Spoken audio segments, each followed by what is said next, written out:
Le Rassemblement national s'empare de la mairie de Rognac, une première dans les Bouches-du-Rhône depuis 1997. Le Rassemblement national, RN, a remporté dimanche l'élection municipale partielle à Rognac, marquant une percée significative pour l'extrême droite dans ce département. Christophe Gonzalez, candidat du RN, a été élu maire avec 38,05% des voix, battant 3 autres candidats dans une quadrangulaire marquée par une forte participation. Une victoire symbolique pour le RN. La commune de Rognac devient ainsi la première ville des Bouches-du-Rhône à basculer sous la bannière du RN depuis près de 30 ans. Les dernières victoires de l'extrême droite dans le département remontent à Marignane en 1995, et Vitrolles en 1997. Cette victoire est perçue comme un succès stratégique pour le RN, qui continue de renforcer son implantation locale en vue des municipales de 2026. Une crise municipale en toile de fond. Le contexte politique à Rognac était particulièrement favorable au RN. La gestion controversée de l'équipe sortante, dirigée par la maire Sylvie Miceli-Houdet, UDI, avait plongé la commune dans une crise politique profonde. Accusée de dépenses douteuses et d'un manque de transparence, la majorité municipale a vu plusieurs de ses conseillers démissionner, entraînant l'organisation de cette élection partielle.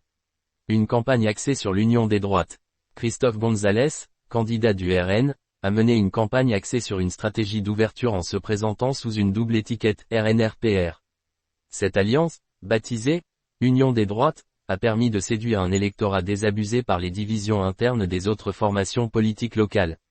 La maire sortante est arrivée en 3e position avec seulement 17,15% des voix, derrière Willy Nicolet, divers droite, qui a obtenu 29%, et Maël Valavio, sans étiquette, avec 14,61%. Les réactions politiques. La victoire du RN a suscité de vives réactions.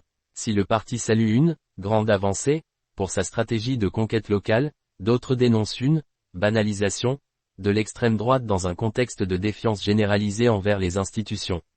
Le RN a su capitaliser sur la colère des citoyens face à une gestion municipale désastreuse, a commenté un politologue spécialiste de la région. Une dynamique nationale. Cette prise de Rognac s'inscrit dans une dynamique nationale favorable au RN. Le parti, dirigé par Jordan Bardella, cherche à élargir son influence locale pour renforcer ses bases avant les échéances électorales de 2026. Rognac n'est qu'une étape, mais elle démontre que nos idées résonnent de plus en plus dans la population, a déclaré Christophe Gonzalez lors de son discours de victoire. Avec ce succès, le RN consolide son rôle dans le paysage politique local et national, relançant le débat sur l'évolution des forces politiques en France.